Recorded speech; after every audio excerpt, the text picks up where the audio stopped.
Les monastères sont parmi les derniers endroits où règne un silence absolu. C'est toujours un peu déstabilisant de venir ici pour nous qui vivons à l'ère du bruit. C'est comme si on avait oublié les vertus du silence, comme si on avait peur du vide. Pourtant, la pollution par le bruit fait de plus en plus de ravages, chez les adultes certes, mais aussi chez les enfants. Savez-vous que dans une garderie sur 5, le niveau de bruit dépasse largement les normes de la Commission de la santé et sécurité au travail? Le problème avec le bruit, c'est qu'on finit souvent par s'y habituer, mais ça laisse quand même des traces. Suffit de venir à l'occasion écouter le silence pour s'en rendre compte.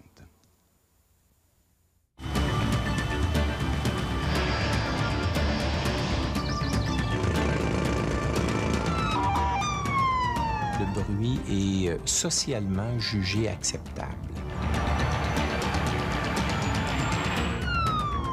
On semble dans beaucoup de situations ignorer le bruit, ne même pas porter attention au bruit, ne même pas réaliser qu'il y a du bruit. Essayez d'imaginer une course de Formule 1 sans le moindre bruit. Entendre, ça fait partie du plaisir de participer à un événement comme celui-là. Mais parfois, le bruit irrite. C'est normal. Nous avons un seuil de tolérance au bruit. Lorsqu'il devient trop fort, il entrave la communication. C'est agaçant pour nous, les adultes. Heureusement, nous avons certains moyens pour remédier au problème. Mais les enfants aussi subissent le bruit. Dans leur cas, les conséquences sont souvent invisibles et extrêmement dommageables.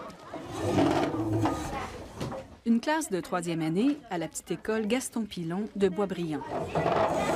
Une classe comme des centaines d'autres. 26 enfants, disciplinés, bien encadrés par Élise, leur enseignante.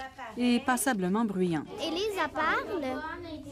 Puis une personne se lève, la chaise bouge, on va moins avoir compris ce qu'Élise va avoir dit. Ça t'est arrivé, ça? Ça nous retire de notre travail, puis après, on ne sait plus où on est rendu. Puis on est tout obligé de recommencer. C'est que je comprends pas qu'est-ce que tu dis. Mais ça parle trop fort.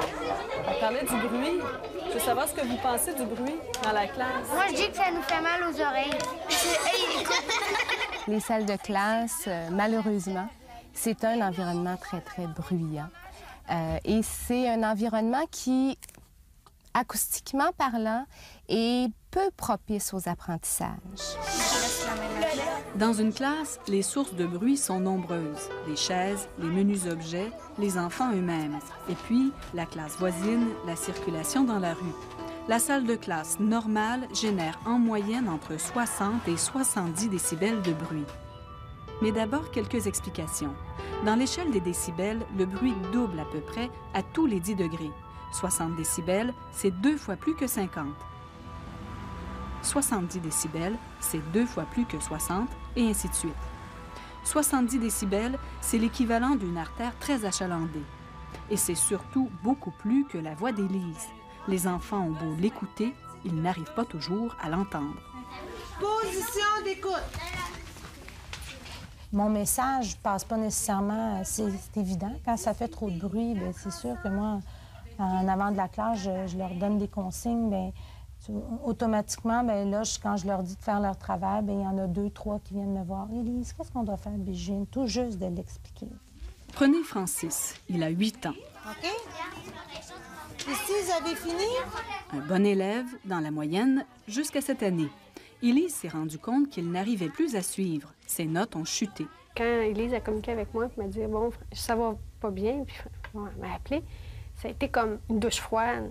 Parce que Francis revenait de l'école, il était autonome, il faisait ses devoirs, je faisais quelques leçons avec lui. Tout était bien, tout était beau. Fait que moi, quand elle me dit « Ça va pas bien du tout, il y a des résultats, il est en échec », j'ai fait « Ah, qu'est-ce qui se passe? » On est prêt? OK, moi, je vais aller de l'autre côté. Regarde, tu vas me voir de l'autre côté. Super, Francis. Les parents de Francis sont consultés. Ils ont découvert que dès qu'il y a du bruit ambiant, l'oreille de Francis est incapable de filtrer les signaux, un peu comme quelqu'un de myope qui voit tout embrouillé. Francis, dis le mot « balle ». Balle. Dis le mot « noix ».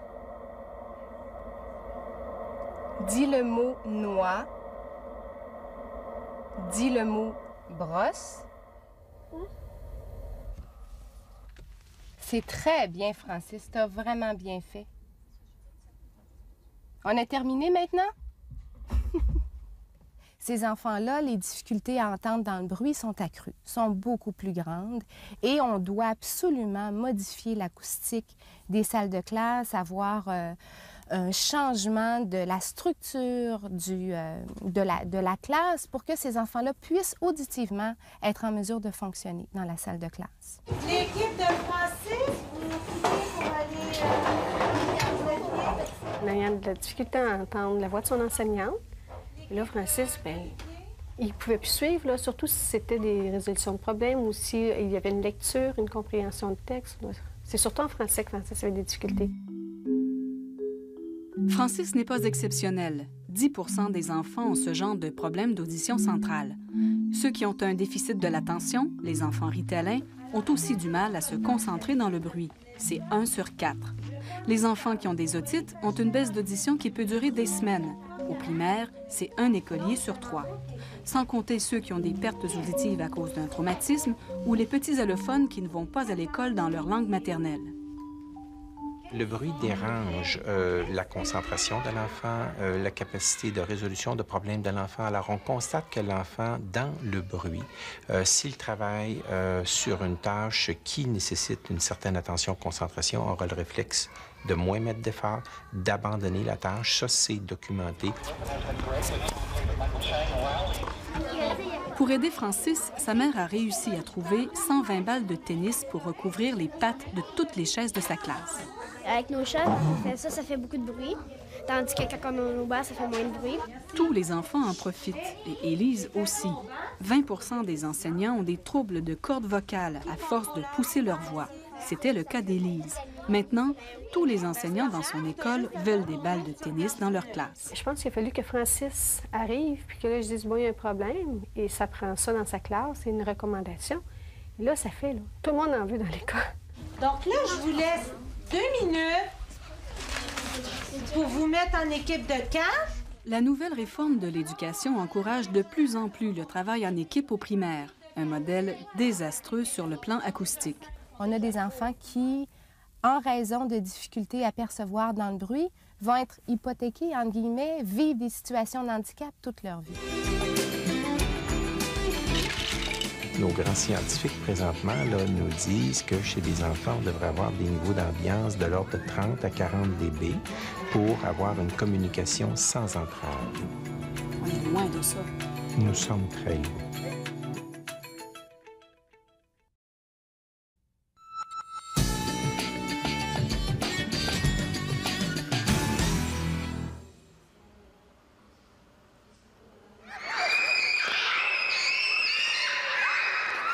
Si les salles de classe sont bruyantes, ce n'est rien à côté des gymnases. Sur le plan acoustique, c'est l'endroit le plus infect. Et malheureusement, ils sont souvent utilisés par les services de garde ou à l'heure du dîner. Michel Picard et ses étudiants recueillent des données dans nos écoles. Ils ont obtenu des niveaux qui atteignent 95, parfois 100 décibels. Pire qu'un marteau-piqueur. Ou qu'une usine. Ça dépasse le seuil industriel de sécurité établi par la CSST. C'est carrément l'enfer. Et nos enfants vivent dans cet enfer. Les résultats de Michel Picard sont aussi accablants dans les garderies. Il en a visité 25 à Montréal. Nos grands scientifiques, présentement, là, nous disent que chez des enfants, on devrait avoir des niveaux d'ambiance de l'ordre de 30 à 40 dB pour avoir une communication sans entrave, une communication verbale, un langage où on ne se pose pas de questions, tout est clair. On est loin de ça. Nous sommes très loin.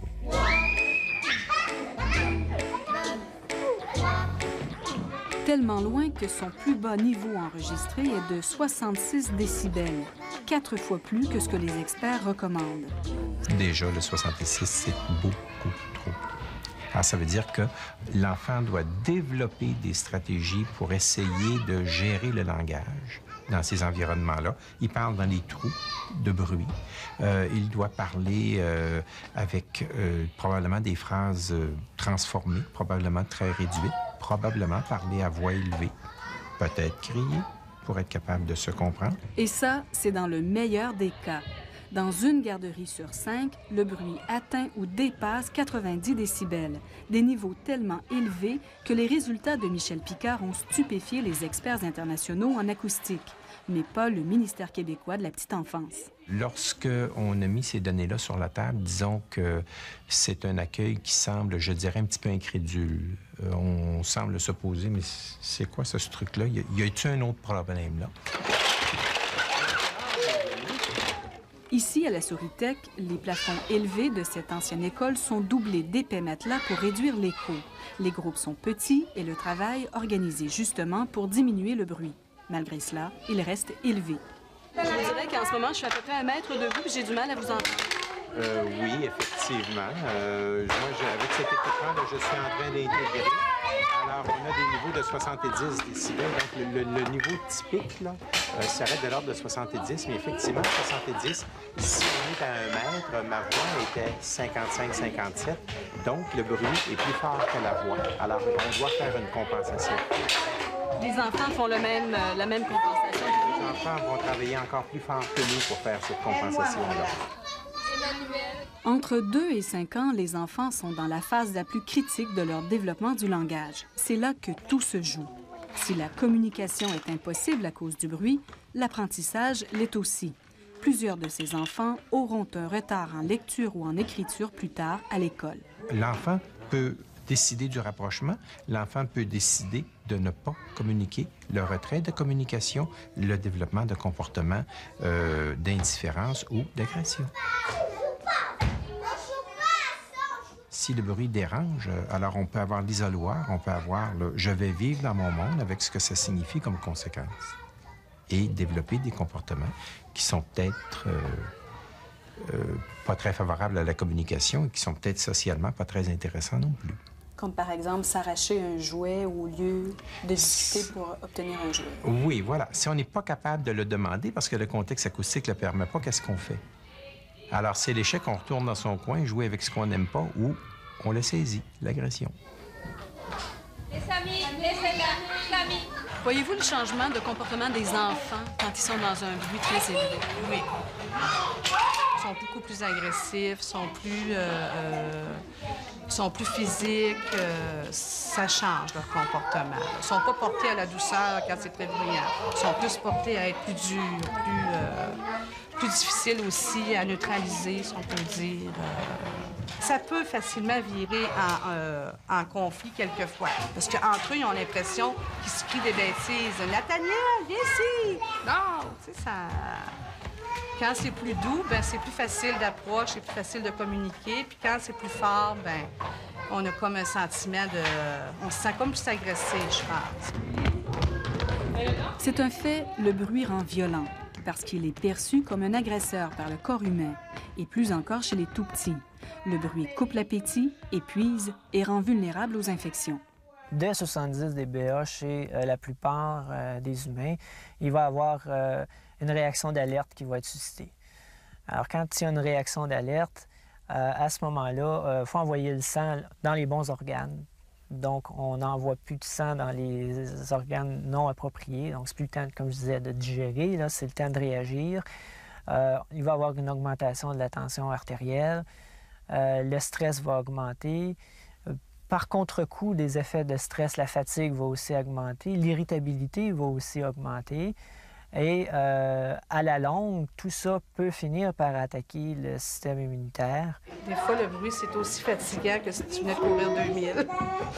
Particulièrement, le bruit, ça me donne mal à la tête des fois, là. Puis quand je reviens de l'école, quand l'école est finie, ben j'ai l'impression que j'ai plus mal à la tête. Le bruit, il y en a plus. Il n'y a pas de normes chez nous sur l'acoustique des garderies et des salles de classe, comme si le problème n'existait tout simplement pas. Pourtant, les solutions sont simples. C'est pas que c'est pas possible. On a des guides, on a des ressources, on sait comment faire, comment construire ce mur-là et le mur à côté et quoi mettre entre les deux pour que la classe soit moins bruyante, qu'il y ait moins de réverbération. On a les outils. Il faut le dire, il faut que les gens aient accès à ces outils-là, mais ils sont disponibles. Il faut qu'on trouve le problème important. Tout à fait. Il faut qu'il y ait une volonté de toutes parts pour réaliser qu'il y a un impact. Il y a un impact sur tout le monde, sur les élèves, sur les professeurs, sur les éducateurs. Je veux juste que tu fermes tes yeux. Il y a aussi des solutions pédagogiques qui ne coûtent absolument rien. La manière d'enseigner, le choix des activités peuvent sensibiliser les enfants au bruit. OK. Vous pouvez calmement ouvrir vos yeux. Et ça relaxe? Oui. Il faut apprendre aux enfants à apprécier le silence. Oui. Ils sont stimulés par toutes sortes d'affaires. Donc, c'est sûr que le silence... oui, ils ne sont pas habitués non plus, je crois, à entendre le silence quand ils dorment. Puis même là... La garderie et l'école exposent déjà les enfants à des doses de bruit considérables.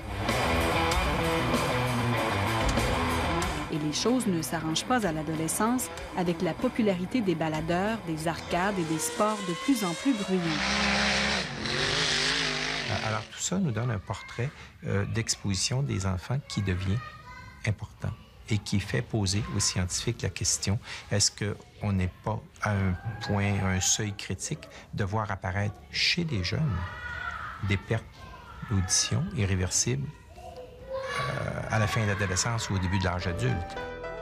Francis a bien failli subir les conséquences insidieuses du bruit. Il a évité un échec scolaire qui l'aurait suivi longtemps. Mais il y a beaucoup d'améliorations. Moi, je le vois même, on voulait le faire voir par un orthopédagogue, puis ça vaut même pas la peine. Il a comme grimpé, là. Je ne dis pas qu'il va aller chercher des A, là, mais il ne sera plus en position d'échec du tout. Il va aller rejoindre la moyenne. Mais pour chaque petit Francis dans nos écoles, combien d'autres enfants n'auront pas cette chance?